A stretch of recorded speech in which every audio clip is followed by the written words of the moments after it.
शेतकरी मित्रांनो, सध्या आपल्याला गावरान खत मिळत नाही. म्हणजे जनावरांची संख्या कमी झाली, त्याच्यामुळे आपल्याला गावरान खत मिळणं एकदम कमी झालेलं आहे. मग गावरान खत मिळत नाही, मग आपल्या जमिनीचा पोत सुधारला पाहिजे, आपल्या जमिनीचा सेंद्रिय कर्ब वाढला पाहिजे. ह्याच्यासाठी आपण काय करतो तर आपण फक्त पिकावर पिकं, पिकावर पिकं, पिकाची फेरपालट करणं एवढं एक आपण करू शकतो आपल्या हातातल्या गोष्टी.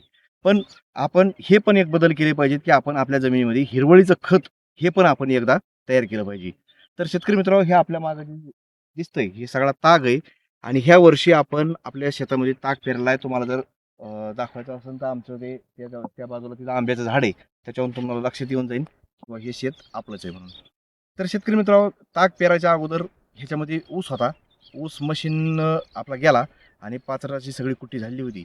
तर त्याच्यामध्ये आपण ज्यावेळेस हे ताग केला तर तागाच्या अगोदर त्याच्यामध्ये जी पाचट कुट्टी होती, पाचटाची कुट्टी झाली होती, त्याच्यामध्ये आपण ट्रॅक्टरने रोटावेटर हाणलं आणि पाचट चांगल्या प्रकारे त्याच्यामध्ये मिक्स केलं. ते ऊसाच्या बरोबर जी सरी आपली, त्या सरीवर आम्ही रोटावेटर हाणलं आणि पाचट पण मिक्स झालं त्याच्यामध्ये.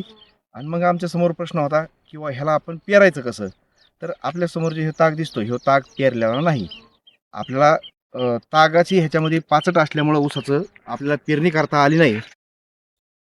पेरणी आपल्याला ह्याच्यामध्ये करता आली नाही. मग आम्ही काय केलं, ताग ह्यो आपला शिपून दिला. मग शिपून देताना ह्याच्यामध्ये काय केलं, एक सुपर फॉस्फेटची बॅग घेतली आणि सुपर फॉस्फेटच्या बॅगमध्ये 25 किलो ताग घेतला आणि 25 किलो ताग ह्यो सगळा त्याच्यामध्ये मिक्स केला आणि मिक्स करून सगळीकडे शिपून दिला आणि पाणी देण्यासाठी बारक्या ट्रॅक्टरने दांड पाडून घेतले. तर आता बघा, एक तर आपण पहिल्यापासून सांगतो तर किंवा ह्याच्यामध्ये पाचट कुजवून घ्या. तर आपल्या जमिनीमध्ये पाचट गाळायचं आहे आपल्याला. तर आम्ही 2 कामं हे प्लस केले, की पाचट पण जमिनीमध्ये गाडलं आणि त्याच्यासोबत आपल्या जे हिरवळीचं खत म्हणून आपण तागाचा पण ह्याच्यामध्ये वापर केला. तर शेतकरी मित्रांनो, ताग जर आपण जमिनीमध्ये गाडला तर ह्याच्यामधून आपल्याला नायट्रोजन एकदम मोठ्या प्रमाणात उपलब्ध होतोय, जे की आपल्या पिकाला गरज असते आणि आपण ते युरिया देऊन त्याची कमतरता भरीत असतो. तर तुम्हाला ताक केल्याच्या नंतर युरिया खत देण्याची जास्त गरज पडणार नाही आणि इथून पुढं तुम्हाला जर कोणतंही पीक घ्यायचं असेल तर त्याच्यासाठी आपली ही जमीन एकदम तयार राहील. तर हे मी तुम्हाला दाखवून देतो किंवा पाचट बघा अगोदर ह्याचं आपल्या जमिनीमध्ये पाचट किती येतं.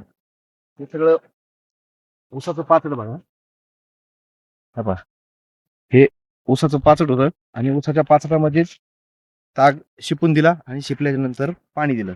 त्याच्यामुळं एकदम ताग बेस्ट आलेला आहे. आता उद्या नाही तर परवा दिवशी ह्या 2 दिवसामध्ये आपल्याला ह्याला रोटावेटर हाणून ताग आपला सगळा मातीमध्ये मिक्स करून घ्यायचा आहे. तर मातीमध्ये मिक्स करायच्या अगोदर ह्याला थोडंसं तानावर येऊ दिलं.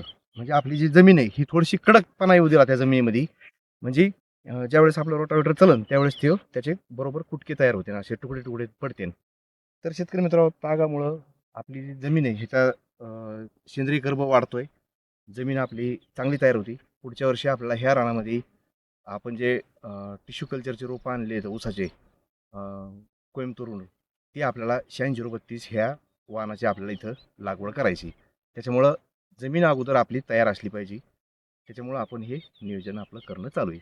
तर शेतकरी मित्रांनो, आणखीन 1-2 दिवसात मी तुम्हाला ताग ज्या दिवशी मोडणार आहे त्या दिवशी पण मी तुम्हाला व्हिडिओ करून टाकीन किंवा कशाप्रकारे आपण ताग मोडायलो, काय करायलो. तर शेतकरी मित्रांनो, गावकरी आपला शेतकरी मित्र म्हणून माझं हे यूट्यूब चॅनल आहे आणि फेसबुकला दत्ताभाऊ दैफळे ह्या नावाचं पेज आहे. आपण फॉलो केल्याशिवाय जाऊ नका. मित्रांनो, व्हिडिओ पाहिल्याबद्दल धन्यवाद. राम राम.